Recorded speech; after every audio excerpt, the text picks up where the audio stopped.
درود پاک پڑھنے اللہم صلی علی سیدنا و مولانا محمد طب القلوب و دوائها وعافیت الابدان و شفائها و نور الابصار و ضیائها وعلی آلہ وصحبہ وبارک وسلم صلاۃ و سلاما علیک یا رسول اللہ صلی اللہ علیہ وسلم۔ کل کے درس میں یہ باب آپ نے پڑھا اذا لم یکن الاسلام علی الحقیقتی۔ اس کے تحت حضرت سعد ابن ابی وقاص رضی اللہ تعالی عنہ سے مروی حدیث گزری کہ حضرت سعد رضی اللہ عنہ فرماتے ہیں کہ میں بیٹھا ہوا تھا سرکار کی بارگاہ میں، اور ایک جماعت تھی جس کو تعبیر کیا راحتن، جس کا اطلاق 40 تک پر ہوتا ہے، 3 سے 10 تک پر ہوتا ہے، جس میں صرف اور صرف مرد ہوں۔ کہتے ہیں یہ ان لوگوں کو سرکار دے رہے تھے، عطا کر رہے تھے۔ حضرت سعد فرماتے ہیں کہ رسول اللہ صلی اللہ علیہ وسلم نے ایک شخص کو دیا، اور ایک شخص ایسا تھا جسے آپ نے نہیں دیا، تو جس کو نہیں دیا وہ میرے نزدیک پکا مومن تھا، مسلمان تھا۔ میں نے عرض کیا رسول اللہ صلی اللہ علیہ وسلم آپ نے فلاں کو کیوں نہیں دیا، حالانکہ میں اسے اللہ کی قسم مومن جانتا ہوں۔ تو مومن ہونے پر اللہ کی قسم کھائی۔ اور جو بحث چل رہی ہے ہم نے آپ کو بتایا کہ بعض اعتبار سے اعتباری طور پر کہ ایمان اور اسلام، ایمان کا تعلق تصدیق قلبی سے ہے اور اسلام کا تعلق ظاہری اعمال سے ہے، مگر ایمان اور اسلام حقیقی معنی کے اعتبار سے ایک ہی ہیں۔ ہاں اسلام کا اطلاق بعض اوقات میں ظاہری اطاعت و فرما برداری پر ہوتا ہے، اور چونکہ مومن ہونے کی بنیاد تصدیق قلبی پر ہے، دل سے سچ ماننا، تصدیق کرنا، اور یہ باطنی چیز ہے۔ تو حضرت سعد نے واللہ لأراہ مؤمنا کہا کہ اللہ کی قسم میں اسے مومن جانتا ہوں، گویا کہ ایک باطنی چیز پر آپ نے اللہ کی قسم اٹھائی۔ اس پر رسول اللہ صلی اللہ علیہ وسلم نے فرمایا ابا مسلمن، کیا وہ یا یہ کہ وہ مسلمان ہے۔ سرکار نے کیوں ٹوکا ان کی اس بات پر؟ یہ کہ سعد دل کے معاملے میں تم کیسے اتنا یقین رکھتے ہو کہ تم نے اللہ کی قسم اٹھا لی، کیونکہ دل کا معاملہ یہ باطنی امر ہے اور اس پر اطلاع سب کو نہیں ہے۔ پہلے یہ بات ذہن میں رہے کہ اسلام اور ایمان حقیقی معنی کے اعتبار سے ایک ہے، البتہ ایک فرق یہ کیا جاتا ہے اعتبار کے کہ بسا اوقات اسلام کا اطلاق ظاہری اطاعت و فرما برداری پر ہوتا ہے۔ تو سرکار صلی اللہ علیہ وسلم نے صرف اس لیے جو ہے اس پر ٹوکا کہ سعد تم نے دل کے معاملے پر قسم کیوں اٹھا لی، مگر یاد رہے کہ یہ فرق کہ ظاہری اعمال پر اسلام کا اطلاق اور تصدیق قلبی پر مومن ہونے کا اطلاق، اور مومن اور مسلمان کے درمیان فرق یہ سرکار دو جہاں صلی اللہ علیہ وسلم کے ظاہری حیات تک تھا، ورنہ اب مومن اور مسلمان میں فرق ہم کرنے کا حق نہیں رکھتے، کیونکہ دلوں پر اطلاع یہ نبی کی شان ہے، یہ ہماری نہیں۔ اگر کسی کو اطلاع ہو بھی جائے تو اسے حق نہیں ہے کہ وہ فیصلہ کرے۔ خود پرہیز کرنا الگ چیز ہے، مگر اس پر فیصلہ سنانا یہ حق نہیں ہے اس کا۔ چلیے اب کتاب الایمان کا 20واں باب، باب افشاء السلام من الاسلام۔ یہ باب ہے سلام کا پھیلانا، یہ اسلام سے ہے، یعنی خوب سلام کرنا یہ اسلام سے ہے۔ امام بخاری نے یہ تعلیق نقل فرمائی، وقال عمار ثلاث من جمعہن فقد جمع الایمان۔ حضرت عمار نے کہا، یہ عمار کون؟ عمار ابن یاسر، یہ بڑے ہی برگزیدہ صحابہ کرام میں سے ہیں، اور آپ کو حضرت حذیفہ نے آزاد کیا تھا۔ حضرت عمار کے والدین قدیم الاسلام ہیں، یعنی بہت پہلے ایمان لے آئے تھے۔ ان کی والدہ کو اسلام قبول کرنے کی جرم میں ابو جہل نے شہید کر دیا تھا، تو حضرت عمار کی والدہ اسلام کی پہلی شہیدہ ہیں۔ حضرت عمار اور ان کے والد کو کفار مکہ طرح طرح سے ستاتے، تپتی دھوپ میں پتھریلی زمین پر لٹاتے، اس قدر تکلیف دیتے کہ آپ کے ہوش و حواس بھی غائب ہو جاتے تھے۔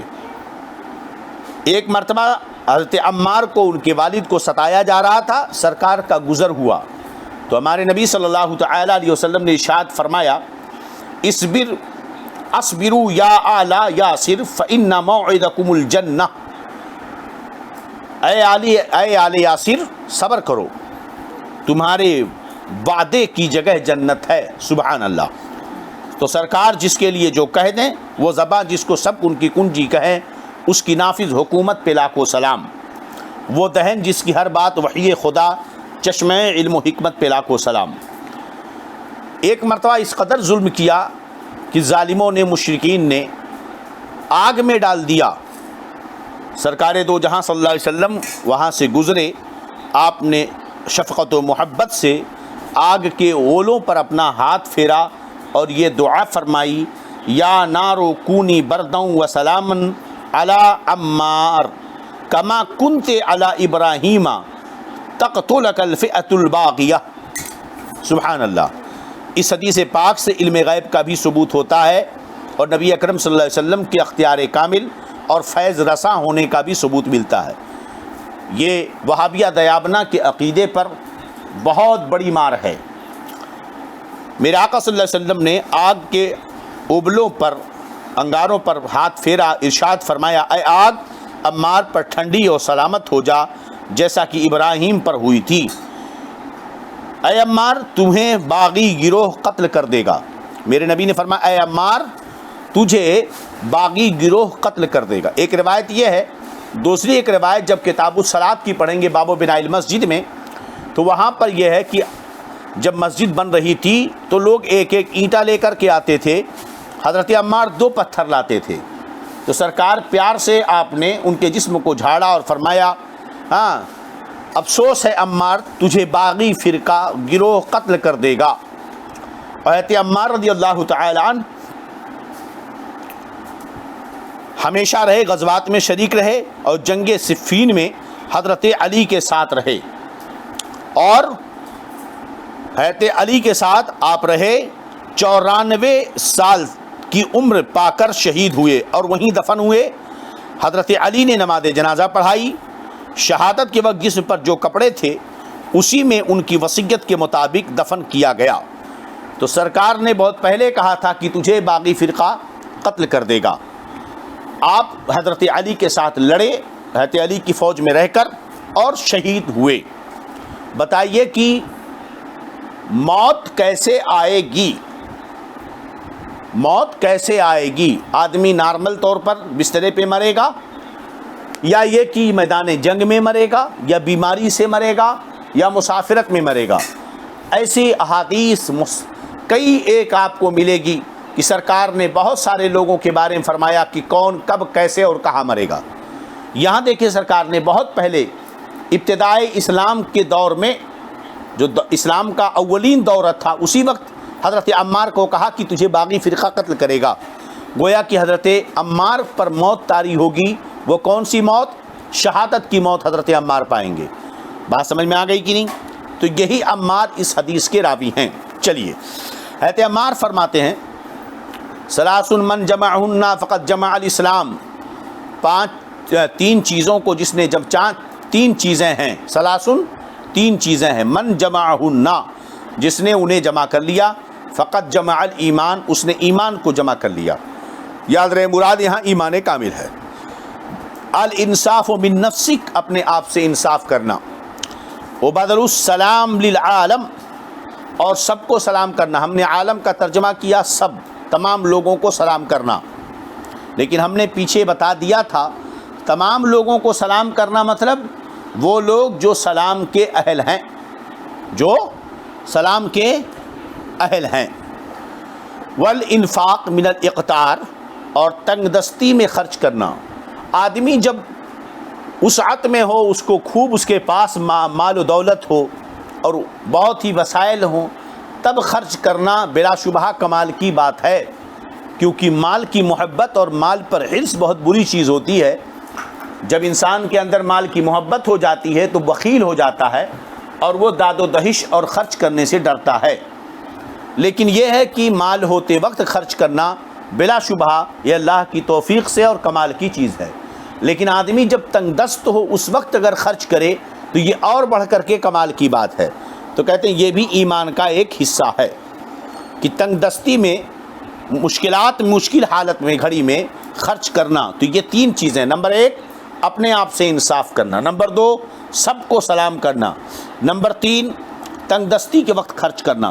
حضرت عمار فرماتے ہیں یہ 3 چیزیں ہیں، جس نے انہیں جمع کر لیا اس نے ایمان کو جمع کر لیا ہے۔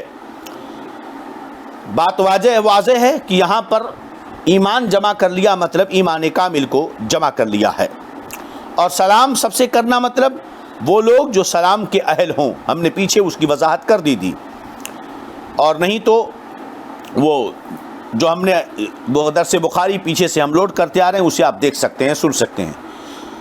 اس لیے کہ کافر، بد مذہب، فاسق، فساق وغیرہ کو سلام کرنا جائز نہیں ہے، کیونکہ وہ اس کے اہل نہیں ہیں۔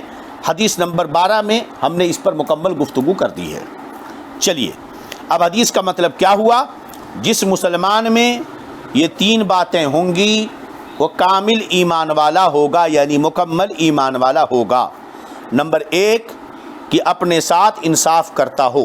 اپنے ساتھ انصاف کرنے کا مطلب فرائض، واجبات وغیرہ کو ادا کرتا ہو، جو اس کے ذمہ حقوق ہیں انہیں ادا کرتا ہو، اور منہیات شرعیہ یعنی شریعت نے جن جن چیزوں کو کرنے سے منع کیا ہے، جن جن چیزوں کو کرنے سے روکا ہے، ان سب سے رکتا ہو، بچتا ہو۔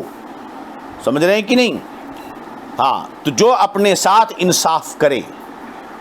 دوسرا، شرک اور کفر سے بچے۔ بلا شبہ انصاف ظلم کے مقابلے میں بولا جاتا ہے، انصاف ظلم کے مقابلے میں بولا جاتا ہے، لہذا گویا کہ کفر و شرک کرنا اور گناہ کا ارتکاب کرنا یہ اپنے ساتھ انصاف نہیں ہے بلکہ اپنے ساتھ ظلم ہے۔ اس کا مطلب صاف ظاہر کہ تمام گناہوں سے بچنا یہ ہے اپنے ساتھ انصاف کرنا۔ دوسرے، ہر مسلمان غیر فاسق کو سلام کرنا، چاہے اسے پہچانتا ہو چاہے نہ پہچانتا ہو، تعلق ہو یا نہ ہو۔ تیسرے، تنگ دستی کے باوجود راہ خدا میں خرچ کرتا ہو۔ تو جو مومن کامل ہوگا اس کے اندر یہ 3 چیزیں ضرور جمع ہوں گی۔ چلیں اگلی حدیث۔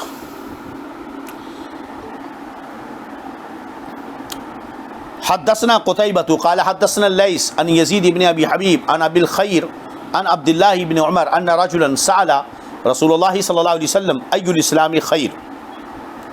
نبی امام بخاری اپنی سند سے روایت کرتے ہیں کہ فرماتے ہیں ہم سے حدیث بیان کی قتیبہ نے، انہوں نے کہا ہم سے حدیث بیان کی لیث نے، وہ روایت کرتے ہیں یزید ابن حبیب سے، وہ روایت کرتے ہیں ابو الخیر سے، وہ روایت کرتے ہیں عبداللہ ابن عمر سے، ان رجلا سألا، بے شک ایک شخص نے رسول اللہ صلی اللہ علیہ وسلم سے پوچھا ای الاسلام خیر، مطلب اسلام کی کون سی خصلت، عادت، عمل بہتر ہے؟ قال تطعم الطعام وتقرئ السلام على من عرفت وعلى من لم تعرف۔ تطعم الطعام کھانا کھلانا، وتقرأ السلام اور سلام کرنا، علی من عرفت اس کو جسے تم پہچانتے ہو، ومن لم تعرف اور اس کو جس کو تم نہیں پہچانتے ہو۔ یہ حدیث پیچھے گزر چکی ہے، پھر اسے امام بخاری نے اس باب میں دوبارہ نقل فرمایا، لہذا اس کی تشریح کی یہاں ضرورت نہیں ہے۔ اب اگلی حدیث کتاب الایمان کے 21ویں باب کی، باب کفران العشیر وکفر دون کفر،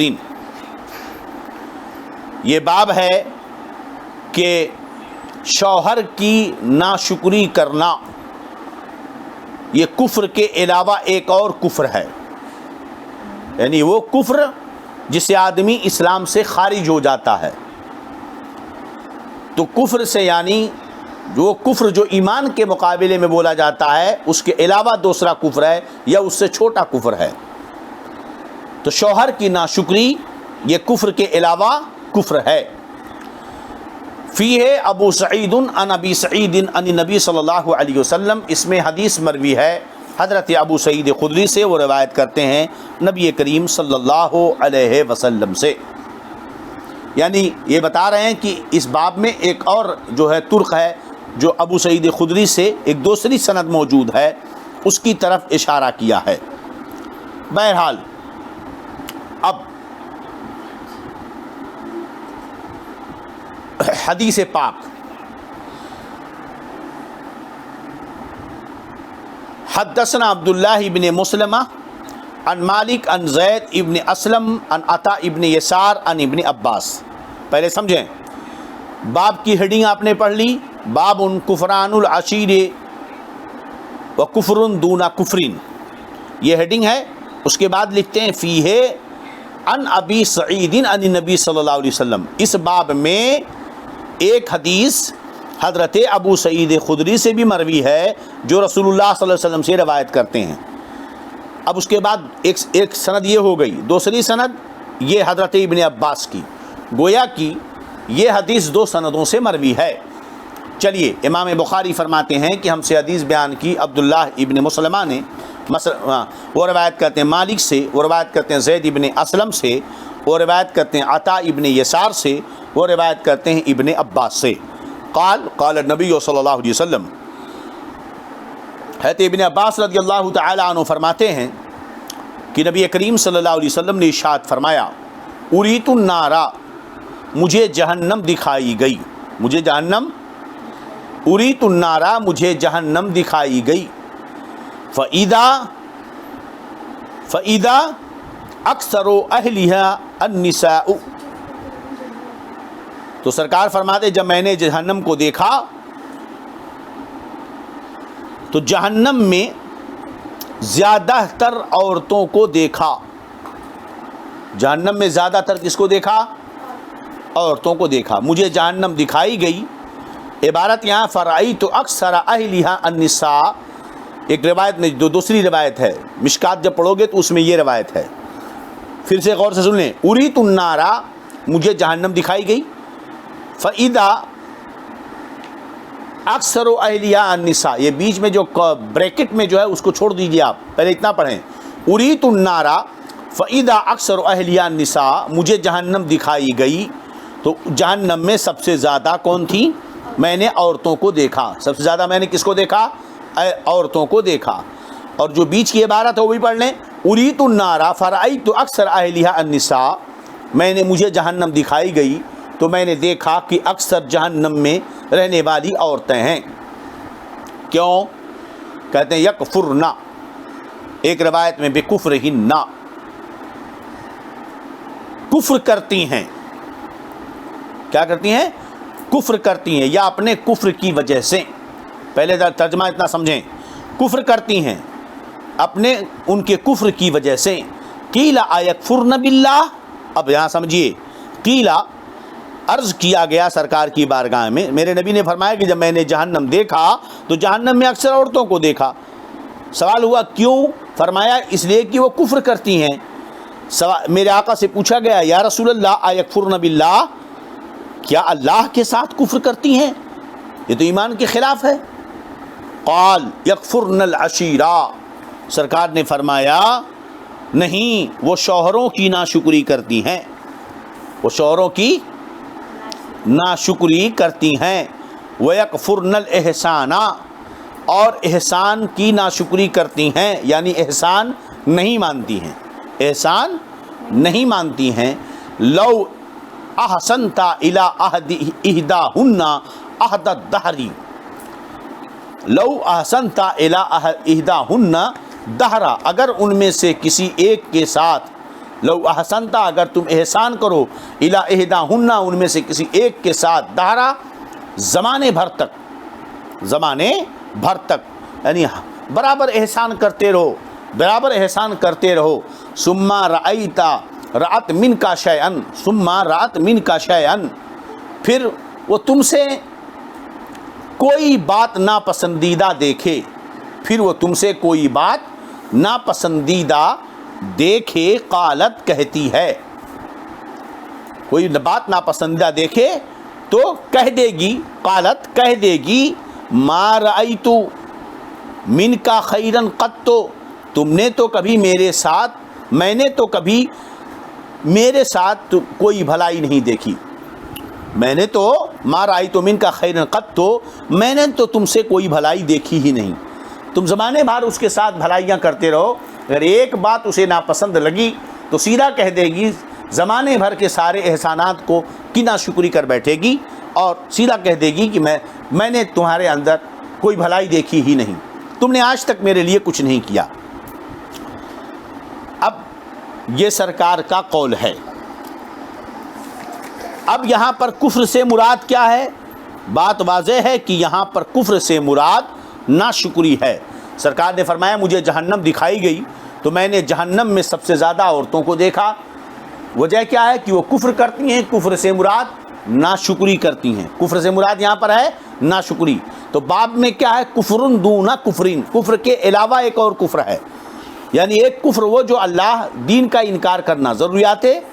ایک کفر وہ ہے جس سے انسان کافر ہو جاتا ہے اور وہ ہے ضروریات دین کا انکار. اور دوسرا کفر کا اطلاق ناشکری پر بھی ہوتا ہے. کس پر ہوتا ہے؟ ناشکری پر بھی ہوتا ہے. تو کفر کا اطلاق ناشکری پر بھی ہوتا ہے. اس کے ثبوت یہ حدیث پاک. تو باب سے اس حدیث کا تعلق ہو گیا. دہر کے معنی ہوتا ہے زمانہ کے اور کفر کا اصلی معنی چھپانا ہے. اور یہاں پر کیا مراد ہے؟ احسان چھپانا مراد ہے یعنی ناشکری. کیا ہے؟ ناشکری. پتہ چلا اس حدیث سے کیا پتہ چلا؟ ناشکری گناہ ہے. کیا ہے؟ ناشکری گناہ ہے. جب ناشکری گناہ ہوا تو یہ بھی ثابت ہوا کہ احسان ماننا یہ واجب ہے. اسی طرح جس طرح نیک عمل پر ایمان کا اطلاق ہوتا ہے اسی طرح گناہوں پر کفر کا اطلاق بھی ہوتا ہے.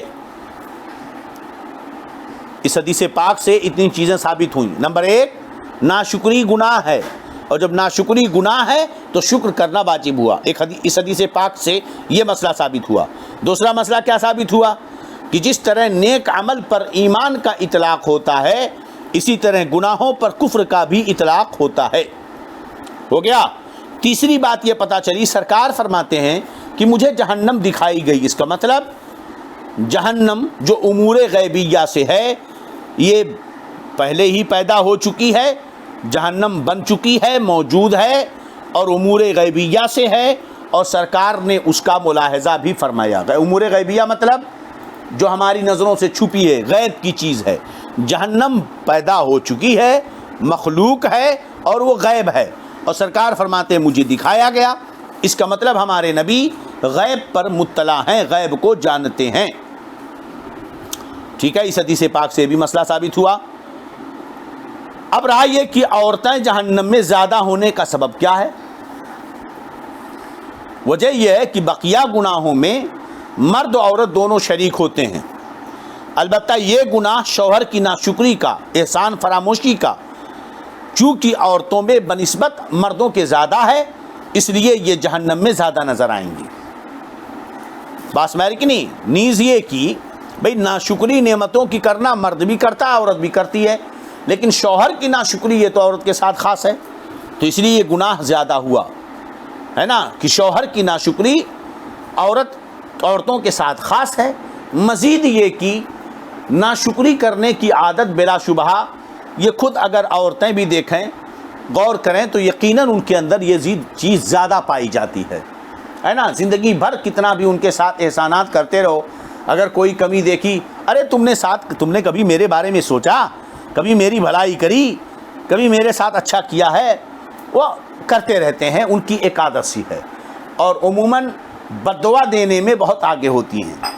اس لیے ان ساری چیزوں کو بلا شبہ ایک فطرت پر وہ پیدا کی گئی ہیں، لیکن اس کا یہ مطلب نہیں کہ ساری عورتیں ایسی ہوتی ہیں، ورنہ بہت سی عورتیں ایسی گزری ہیں جو لاکھوں مردوں پر، کروڑوں مردوں پر، بلکہ بہت سارے اولیاء پر بھی ان کو فضیلت حاصل ہے. جیسے حضرت رابعہ بصریہ رضی اللہ عنہ، جن کا مقام کتنا بلند و بالا ہے نا، جن کے طواف کے لیے کعبہ آتا. جیسے حضرت فاطمہ الزہرا، حضرت عائشہ صدیقہ، یہ وہ خواتین ہیں اسلام کی جن کا مقام و مرتبہ، جن کا مقابلہ بڑے بڑے قطب اور ابدال، اولیاء اور اوتاد نہیں کر سکتے. بات سمجھ میں آ رہی کہ نہیں؟ تو ایسی بہت ساری عورتیں ہیں.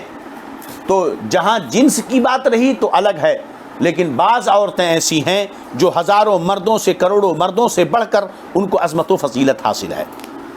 چلیں، جیسا کہ حضرت رابعہ بصریہ کے تعلق سے ایک واقعہ آیا تو ذکر کر دوں کہ آپ کا گزر ہو رہا تھا، دیکھا کہ سمندر پر کے مسلم کیا کہتے ہیں، سمندر کی سطح پر حضرت جنید بغدادی مصلی لگا کر کے نماز پڑھ رہے تھے.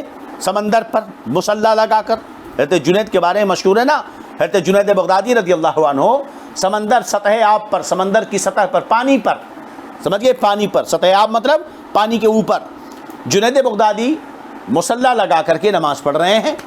حضرت رابعہ بصریہ کا گزر ہوا، انہوں نے دیکھا آپ نے مصلی کو ہوا میں اچھالا اور ہوا میں کھڑے ہو کر کے نماز پڑھنے لگیں. جنید بغدادی نے دیکھا، کہنے لگے یا اللہ، یہ کون اللہ کا بندہ ہے کہ میں تو پانی میں کھڑا ہو کر نماز پڑھ رہا ہوں، یہ ہواؤں میں مصلی ڈال کر نماز پڑھ رہی ہے. حضرت رابعہ بصریہ نے فرمایا جنید، ہم اس لیے نہیں پیدا کیے گئے ہیں کہ ہم اپنی شان دکھانے کے لیے مصلی لگاتے بیٹھیں. پانی کے ان اندر تیرنا یہ بہت بڑا کمال نہیں ہے کہ جو ہے مچھلیاں وغیرہ بھی اور کیڑے مکوڑے پانی میں تیرتے نظر آتے ہیں، پانی کی سطح پہ دوڑتے ہیں، اور ہواؤں میں مکھیاں، مچھر اور جانور اور پرندے اڑتے نظر آتے ہیں. ہم تو صرف اس لیے پیدا کیے گئے ہیں کہ اللہ کا خوف اپنے دل میں بسائیں، گناہوں سے بچیں اور اس کی عبادت کریں. بات میں آ رہی کہ نہیں؟ تو یہ جو ہے شان اللہ کی بندیوں کی بھی ہے ماشاء اللہ. اور یقیناً ماں، عورت ماں ہوتی ہے جو بڑی عظیم ہوتی ہے. اگر وہ ایسی ہو کہ اس کے پیٹ میں اگر وہ چاہے تو پیٹ سے ہی بچے کو ولی بنا کر کے پیدا کر دے. اللہ تعالیٰ سب کو یہ توفیق عطا فرمائے. خیر چلیں، اب اگلی حدیث اس باب کی ہو گیا. اور اگر یہی حدیث آپ مشکات میں پڑھیں گے، وہاں پر بھی جو امام مسلم وغیرہ کے حوالے سے نقل فرمایا، تو ایک تو یہ کہ ناشکری عورتوں، شوہروں کی ناشکری یہ اب مرد عورتوں کے ساتھ خاص ہے. چلیے، اور جو ایک روایت میں عورتوں کو ناقص العقل کہا گیا، تو با اعتبار اکثر کے فرمایا گیا کہ ان میں زیادہ تر کم عقل ہوتی ہیں، ورنہ بعض عورتیں تو مردوں سے زیادہ عقل مند ہوتی ہیں. یہاں یہ حدیث مختصر ہے، اور دوسری جگہ پر آگے چلیں گے تو مفصل جو ہے یہ حدیث ملے گی. اگر آپ مسلسل پڑھنا چاہیں گے تو انشاءاللہ مکمل بخاری شریف ختم ہوگی اسی درس کے ساتھ. اللہ رب العزت اس کی توفیق عطا فرمائے، اس کے فیضان سے ہم سب کو مالا مال فرمائے. بہرحال تو حدیث یہاں مختصر ہے. دوسری روایت میں یہ ہے کہ عورتیں ناقص العقل ہوتی ہیں. تو ناقص العقل جو ہے اس اعتبار سے کہ زیادہ تر عورتیں کم عقل ہوتی ہیں، ورنہ بعض عورتیں اتنی عقل مند گزری ہیں کہ جن کی عقل کا مقابلہ اچھے لوگ نہیں کر سکتے ہیں. چلیے اب اگلی اس باب کی روایت، کتاب الایمان کا 22واں باب، المعاصی من امر الجاہلیت. معاصی، معصیت کی جمع، کہ معاصی یعنی گناہ، یہ جاہلیت کا کام ہے، جاہلیت کا کام ہے. ولا یکفر صاحبها بارتکابها الا بالشرک. اور معاصی کے ارتکاب کرنے والے کی تکفیر نہ کی جائے گی بغیر شرک کے. معاصی کا مرتکب اگر کوئی شخص ہو جائے، ولا یکفر، اور تکفیر نہ کی جائے گی صاحبها، گناہوں کا ارتکاب کرنے والے کی. تکفیر نہ کی جائے گی، یعنی کافر نہیں کہا جائے گا. تکفیر نہیں کی جائے گی مطلب کافر نہیں کہا جائے گا. لا یکفرو، کافر نہیں کہا جائے گا. صاحبہا، گناہ کا ارتکاب کرنے والے کو کافر نہیں کہا جائے گا، گناہ کا ارتکاب کرنے والے کو، الا بالشرک، مگر جب کہ وہ شرک کا ارتکاب کرے.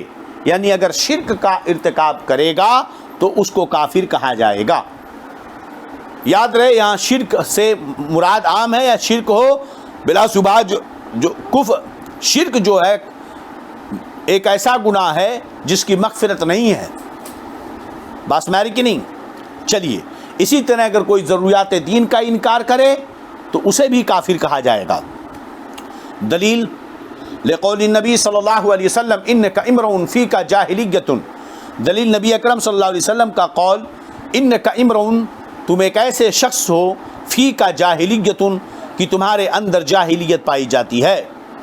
وقول اللہ تعالی، اور اللہ تعالیٰ کا قول. دیکھو ہمارے نبی کیا فرماتے ہیں ایک شخص کے بارے میں، آگے اس کا ذکر آئے گا. ایک شخص کے بارے میں ہمارے نبی فرماتے ہیں انک امرؤ، اے فلاں تم ایک ایسے شخص ہو، فیک جاہلیۃ، تمہارے اندر جاہلیت پائی جاتی ہے.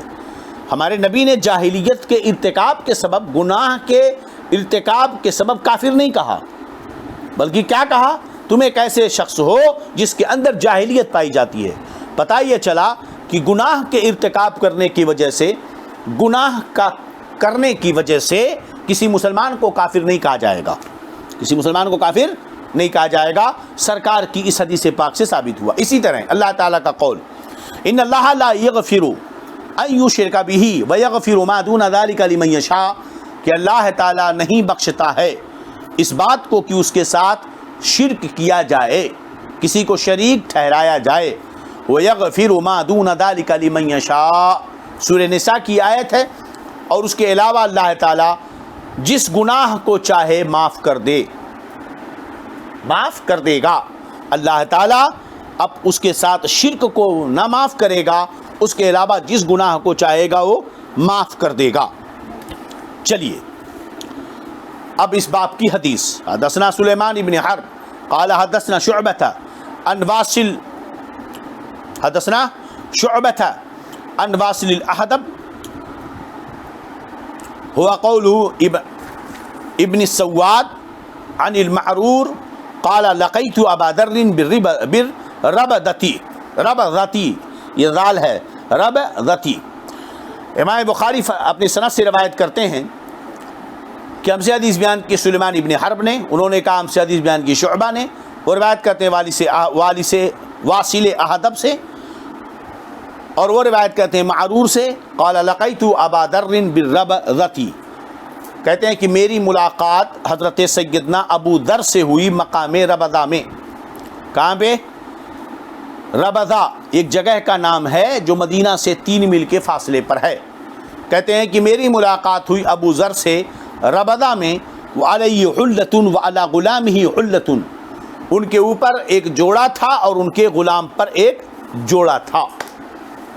چلیے فسألتہ عن ذلک، میں نے ابو ذر سے پوچھا اس کے بارے میں کہ بھائی تم بھی ایک جوڑا پہنے ہو، ایک چادر اوڑے ہو، اور تمہارا غلام بھی ایک جوڑا ایک چادر اوڑے ہوئے ہے، معاملہ کیا ہے؟ فقال انی ساببت رجلا، تو ابو ذر نے کہا کہ میں نے ایک شخص کو گالی دے دی. فعیرتہ بامہ، تو میں نے اسے اس کی ماں کے بارے میں عار دلایا. گالی کیا تھی؟ ماں کے بارے میں عار دلایا. فقال لی النبی صلی اللہ علیہ وسلم، تو مجھ سے نبی اکرم صلی اللہ علیہ وسلم نے فرمایا یا ابا ذر، اے ابو ذر، اعیرتہ بامہ، کیا تم نے اسے اس کی ماں کی گالی دی، اس کے ماں کے بارے میں عار دلائی، شرم دلائی؟ یعنی ایسی بات جس سے شرم آئے. انک امرؤ فیک جاہلیۃ، تم ایک ایسے شخص ہو جس میں جاہلیت پائی جاتی ہے. اخوانکم خولکم، تمہارے غلام تمہارے بھائی ہیں. اخوان کا ترجمہ میں نے کیا، تمہارے غلام تمہارے بھائی ہیں. جعلہم اللہ تحت ایدیکم، اللہ تعالیٰ نے انہیں تمہارے ماتحت کیا ہے، اللہ تعالیٰ نے انہیں تمہارے ماتحت کیا ہے. فمن کان اخوہ تحت یدہ، تو جس کا بھائی اس کے ہاتھ کے نیچے ہو فَلْيُطْعِمْهُ مِمَّا يَأْكُلُ، تو چاہیے کہ اسے وہ کھلائے جو خود کھائے، وَلْيَلْبِسْهُ مِمَّا يَلْبِسُ، اور اسے وہ پہنائے جو خود پہنے، وَلَا تُكَلِّفُوهُمْ مَا يَغْلِبُهُمْ، اور انہیں ایسا کام نہ دے جو ان پر بھاری پڑے، ایسا کام نہ دے جو ان پر بھاری پڑے، فَإِن كَلَّفْتُمُوهُمْ، اور اگر بھاری کام انہیں دو، فَأَعِينُوهُمْ، تو ان کی تم مدد کرو، تو ان کی کیا کرو، تم مدد کرو۔ حدیث ترجمہ سمجھ میں آ گیا؟ اب اس کی وضاحت کر لیں۔ یہ ابو ذر کون ہیں؟ یہ بڑے ہی برگزیدہ، بڑے ہی نیک سیرت صوفی صفت صحابی تھے۔ آپ اسلام لائے اور غزوہ تبوک کے موقع پر آپ پیچھے رہ گئے تھے، نہیں پہنچ پائے، تو بعد میں گئے، کوئی ساتھ میں نہیں تھا، اکیلے نکل گئے سامان ومان لادے فانے، راستے میں آپ کا جانور مر گیا۔ نتیجہ یہ ہوا کہ آپ اپنا سامان اپنے پیٹھ پر لاد کر اکیلے میدان جنگ میں پہنچے۔ ہمارے نبی صلی اللہ علیہ وسلم نے حضرت ابو ذر کو دیکھا، ارشاد فرمایا ابو ذر، اللہ تعالیٰ ابو ذر پر رحم فرمائے، اکیلے پیدا ہوا ہے نا، کیا فرمایا؟ ابو ذر پر اللہ رحم فرمائے، تنہا آیا، تنہا مرے گا اور تنہا ہی قبر سے اٹھے گا، تنہا آیا، تنہا مرے گا اور تنہا ہی قبر سے اٹھے گا۔ چنانچہ سرکار نے جو فرمایا حرف بہ حرف پورا ہوا، حرف بہ حرف پورا ہوا۔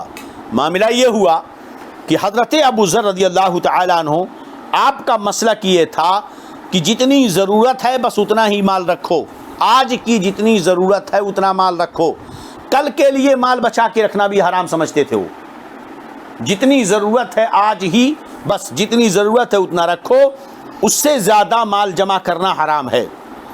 اب ظاہر سی بات ہے یہ بہت مشکل کام ہے، اپنے صرف اتنا ہی نہیں، اپنے اس اجتہاد پر بڑی سختی سے قائم تھے، وہ لوگوں کو بہت ڈانٹتے تھے، تنقید کرتے تھے، ہاں کہتے تھے کہ حرام ہے اس سے زیادہ رکھنا۔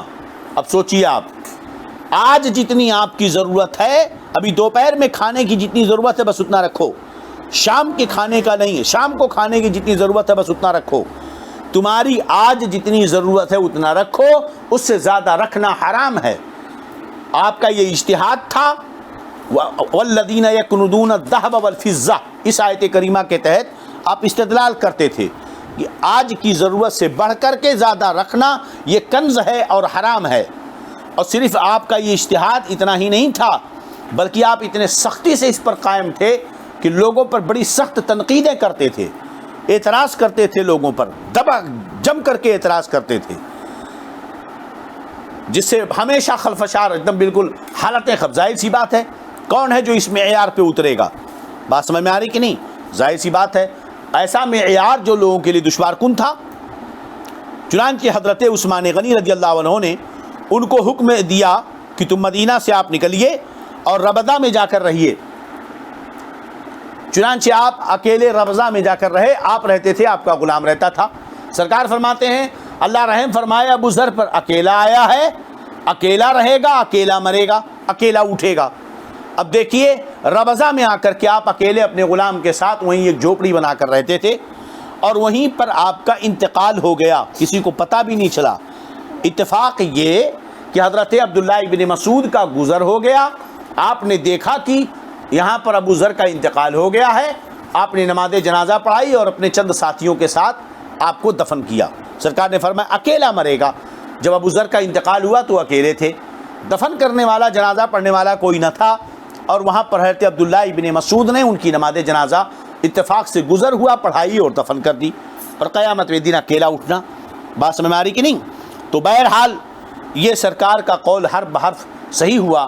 یہ اللہ کے ایسے برگزیدہ بندے تھے جو دین پر مضبوطی سے قائم رہنے کے لیے کیسی بھی زندگی گزارنے کے لیے تیار تھے۔ بہرحال اب انہی کا معاملہ ہے کہ یہ ربضہ میں تھے، راوی کہتے ہیں کہ میں نے ان کو دیکھا، ان کے جسم پر ایک جوڑا تھا اور ان کے غلام پر ایک جوڑا تھا۔ میں نے پوچھا معاملہ کیا ہے؟ تو حضرت ابو ذر نے کہا معاملہ یہ ہے کہ میں نے ایک غلام کو گالی دی اور اسے ماں کا عار دلایا۔ وہ غلام کون سا تھا؟ معاملہ کیا تھا؟ حضرت ابو ذر نے جو بتایا وہ یہ ہے دوسری روایت میں کہ وہ حضرت بلال تھے. حضرت بلال سے حضرت ابو ذر کا اختلاف ہو گیا اور بحث ہو گئی. نتیجہ یہ ہوا کہ چونکہ حضرت بلال حبشہ سے تھے اور حبشی کالے ہوتے ہیں، تو حضرت ابو ذر نے غصے میں کہہ دیا یا ابن السوداء، اے کلوٹی کے بیٹے. ماں کالی تھی، حضرت بلال بھی کالے تھے، تو کلوٹی کا بیٹا کہا.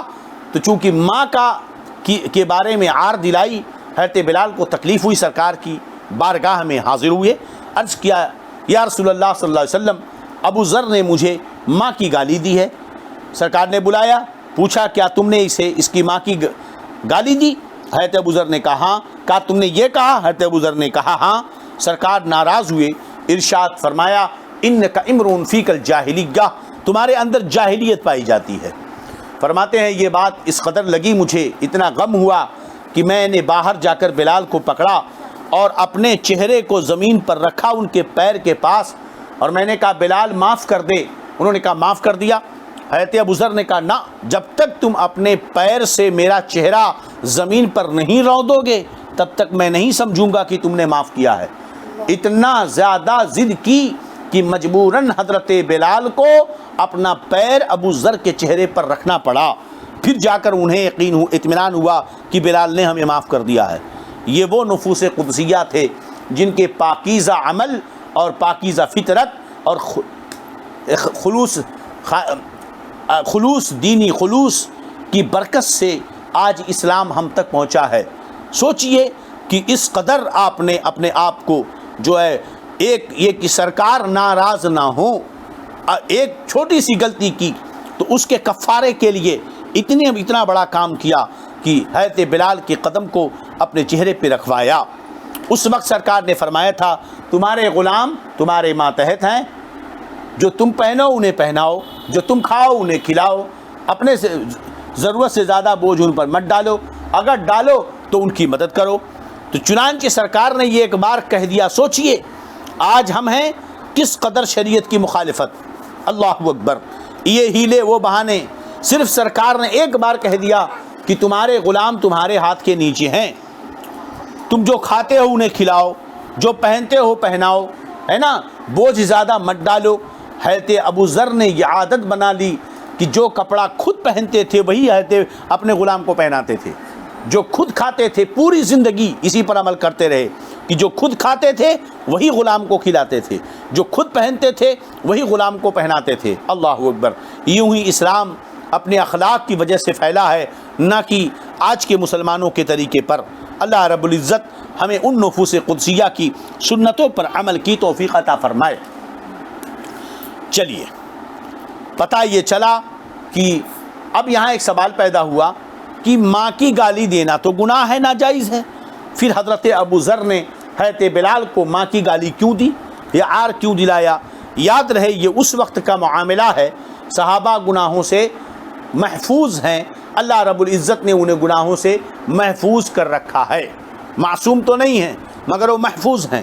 یہ اس وقت کا واقعہ ہے جب یہ مسئلہ حضرت ابو ذر کو نہیں معلوم تھا کہ کسی مسلمان کو گالی دینا یا عار دلانا یہ گناہ ہے. یہ تب کا معاملہ ہے.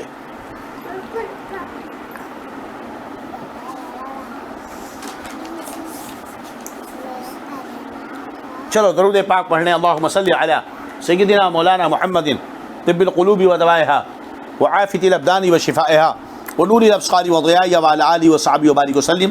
صلاۃ و سلام علیک یا رسول اللہ صلی اللہ تعالی علیہ وسلم. چلیے اب اس باب اگلا باب وَإِن طَائِفَتَانِ مِنَ الْمُؤْمِنِينَ اقْتَتَلُوا فَأَصْلِحُوا بَيْنَهُمَا. اور اگر مومنین کی دو گروہ، مسلمانوں کا دو گروہ آپس میں قتال کرے تو ان کے لڑے آپس میں تو ان کے درمیان صلح کر لو. یہ سورہ حجرات کی آیت کریمہ ہے.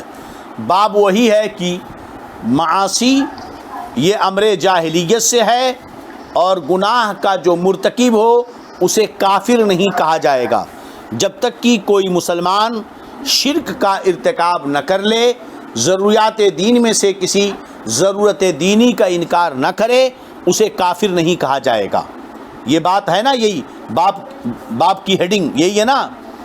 تو اب یہاں پر قرآن پاک کی اسی باب سے تعلق میں یہ آیت نقل فرمائی، وَإِن طَائِفَتَانِ مِنَ الْمُؤْمِنِينَ اقْتَتَلُوا فَأَصْلِحُوا بَيْنَهُمَا، کہ اگر مومنوں کی دو گروہ آپس میں لڑیں تو ان کے درمیان صلح کر دو۔ مسئلہ یہ ہے کہ آپس میں قتال کرنا یہ گناہ کبیرہ ہے، گناہ کبیرہ ہے، آپس میں قتال کرنا گناہ کبیرہ ہے۔ دیکھو اس آیت کریمہ میں مسلمانوں کے دو گروہ جو آپس میں قتال کریں، اللہ تعالیٰ نے انہیں مومن کہا ہے۔ پتہ یہ چلا کہ گناہ کبیرہ کا مرتکب کافر نہیں ہوتا ہے۔ وَإِن طَائِفَتَانِ مِنَ الْمُؤْمِنِينَ اقْتَتَلُوا فَأَصْلِحُوا بَيْنَهُمَا، اگر مسلمانوں کا دو گروہ آپس میں قتال کرے تو ان کے درمیان صلح کر دو۔ یہاں پر آپس میں لڑنے والے دو مسلمان جو گناہ کبیرہ کے مرتکب ہوئے، قرآن نے انہیں مومن کہا ہے۔ چلیے کہتے فَسَمَّاهُمُ الْمُؤْمِنِينَ، تو یہاں پر اللہ نے ان کا نام کیا رکھا؟ مومن رکھا۔ اب حدیث پاک، حدثنا عبد الرحمن بن مبارک قال حدثنا حماد بن زید قال حدثنا ایوب یونس عن الحسن البصری عن الاحنف بن قیس قال، حضرت امام بخاری فرماتے ہیں کہ مجھ سے حدیث بیان کی عبد الرحمن بن مبارک نے، اور روایت کرتے ہیں وہ کہتے ہیں ہم سے حدیث بیان کی حماد بن زید نے، انہوں نے کہا ہم سے حدیث بیان کی ایوب و یونس نے، وہ روایت کرتے ہیں حسن بصری سے، وہ روایت کرتے ہیں احنف بن قیس ہیں، انہوں نے کہا ذهبت لأنصر هذا الرجل، احنف بن قیس کہتے ہیں کہ میں نکلا تاکہ میں فلاں کی اس مرد کی مدد کروں، میں نکلا تاکہ میں اس مرد کی مدد کروں۔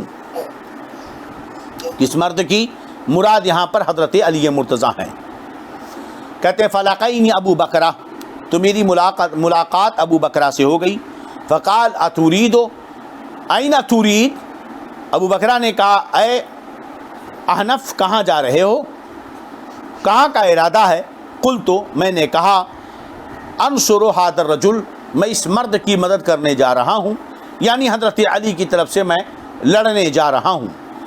قال ارجع، فرمایا لوٹ چلو، فانی سمعت رسول اللہ صلی اللہ علیہ وسلم یقول، میں نے سرکار کو صلی اللہ علیہ وسلم کو فرماتے ہوئے سنا، اذ التقى المسلمان بسیفیہما، کہ جب دو مسلمان آپس میں لڑیں اپنی تلواروں سے، فالقاتل والمقتول فی النار، تو قتل کرنے والا اور قتل ہونے والا دونوں جہنم میں جائیں گے۔ قلت یا رسول اللہ ھذا القاتل، میں نے کہا یا رسول اللہ یہ معاملہ قاتل کے بارے میں تو سمجھ میں آ رہا ہے کہ قاتل جہنم میں جائے گا کیونکہ اس نے قتل کیا ہے، فما بال المقتول، مقتول کس وجہ سے جہنم میں جائے گا؟ قال انہ کان حریصا علی قتل صاحبہ، فرمایا مقتول اس وجہ سے جہنم میں جائے گا کیونکہ وہ اپنے ساتھی کے قتل پر حریص تھا، کیونکہ وہ اپنے ساتھی کے قتل پر کیا تھا؟ حریص تھا۔ بات سمجھ میں آ گئی کہ نہیں؟ تو یہ کون تھے؟ احنف ابن قیس، احنف ابن قیس جو حضرت علی کے ساتھ لڑنے کے لیے جا رہے تھے۔ آپ تو اس زمانے میں ایمان لے آئے تھے، مگر یہ کہ سرکار کا زمانے اقدس ملا تھا، اسی عہد میں اسلام لائے تھے، لیکن زیارت نہیں پا سکے، اس لیے تابعی کہلائے، صحابی نہ ہو سکے۔ یہ ہوئے احنف ابن قیس۔ تو یہ ملاقات کے لیے جا رہے تھے، لڑنے کے لیے حضرت علی کی طرف سے، کیونکہ ھذا الرجل سے مراد حضرت علی مرتضیٰ رضی اللہ تعالیٰ عنہ ہیں۔ خود بخاری شریف میں آگے کتاب الفتن میں یہ بات آئے گی کہ ھذا الرجل کے جگہ ابن عم رسول اللہ صلی اللہ علیہ وسلم ہے، اور ایک روایت میں تو یعنی علی کا لفظ ہے کہ حضرت علی کے ساتھ لڑنے کے لیے جا رہے تھے، حضرت علی سے مل کر، مطلب حضرت علی کی مدد کے لیے جا رہے تھے۔ یہ کون سی جنگ کا واقعہ ہے؟ یہ جنگ جمل کا واقعہ ہے۔ کس کا واقعہ ہے؟ یہ جنگ جمل کا واقعہ ہے، جب حضرت علی کے ساتھ مل کر جو ہے آپ لڑنے کے لیے جا رہے تھے۔ ابو بکرہ نے منع فرمایا کہ سرکار نے فرمایا کہ قاتل اور مقتول دونوں جہنم میں جائیں گے، اس لیے مت جاؤ تم۔ مطلب کیا ہے کہ قاتل و مقتول جہنم میں جائیں گے؟ سرکار نے فرمایا معاملہ یہ ہے کہ جب دو مسلمان ناحق لڑیں آپس میں اور لڑنے کی کوئی شرعی وجہ نہ ہو، لڑنے کی کوئی شرعی وجہ نہ ہو، شرعی جواز نہ ہو، نہ قاتل کے پاس نہ مقتول کے پاس، دو مسلمان آپس میں لڑیں اور قاتل و مقتول دونوں میں سے کسی کے پاس شرعاً لڑائی کے جواز کی کوئی وجہ نہ ہو، تب یہ حکم ہے کہ دونوں جہنم میں جائیں گے، اور اگر کوئی شرعی وجہ ہو تو یہ حکم نہیں ہے۔ اگر شرعی جواز کی وجہ سے کسی کے پاس ہو، شرعی جواز کی وجہ، تو اسے لڑنا جائز ہے، بلکہ کبھی کبھی ثواب بھی ہے، سمجھے کہ نہیں؟ گنہگار وہ ہوگا جس کے پاس کوئی لڑنے کے جواز کی وجہ شرعی نہ ہو۔ گنہگار کون ہوگا؟ جس کے پاس لڑنے کے لیے کوئی شرعی جواز کی وجہ نہ ہو۔ بات سمجھ میں آ رہی کہ نہیں؟ جو یہ فرمایا کہ قاتل و مقتول جب دو مسلمان آپس میں تلوار سے لڑیں تو قاتل و مقتول دونوں جہنم میں ہیں، اس حدیث کا مطلب یہ ہے کہ جب دونوں ایسی حالت میں لڑیں کہ ان کے پاس شریعت کی طرف سے لڑائی کے جواز کی کوئی دلیل نہ ہو، اور اگر لڑائی کے جواز کی دلیل ہے تو اب اس کو چند صورتوں میں بانٹ لیں۔ پہلی صورت کہ ایک کے پاس لڑائی کی جواز کی شرعی وجہ ہے اور دوسرے کے پاس نہیں ہے، تو جس کے پاس شرعی جواز کی وجہ ہے لڑائی کی وہ گنہگار نہیں ہے، بلکہ اور جس کے پاس کوئی جواز کی وجہ شرعی نہیں ہے وہ گنہگار ہوگا، اور اگر شرعی جواز کی وجہ ہے جو لڑ رہا ہے تو اسے ثواب ملے گا۔ دوسری صورت، دونوں کے پاس اگر شرعی جواز کی وجہ نہ ہو تو دونوں گنہگار، دونوں کے پاس ہو تو دونوں گنہگار نہیں، ایک کے پاس ہو ایک کے پاس نہ ہو تو جس کے پاس ہے وہ گنہگار نہیں ہے، اور جس کے پاس نہ ہو اس کے وہ گنہگار ہوگا۔ جنگ جمل جو ہوئی ہے نا، یہ احنف بن قیس حضرت علی سے مل کر کون سی جنگ میں جا رہے تھے؟ جنگ جمل میں، ہے نا، جو حضرت عائشہ، حضرت زبیر، حضرت طلحہ، حضرت زبیر رضی اللہ تعالی عنہم سے اور حضرت علی سے ہوئی تھی، یہ اس جنگ کی بات ہے۔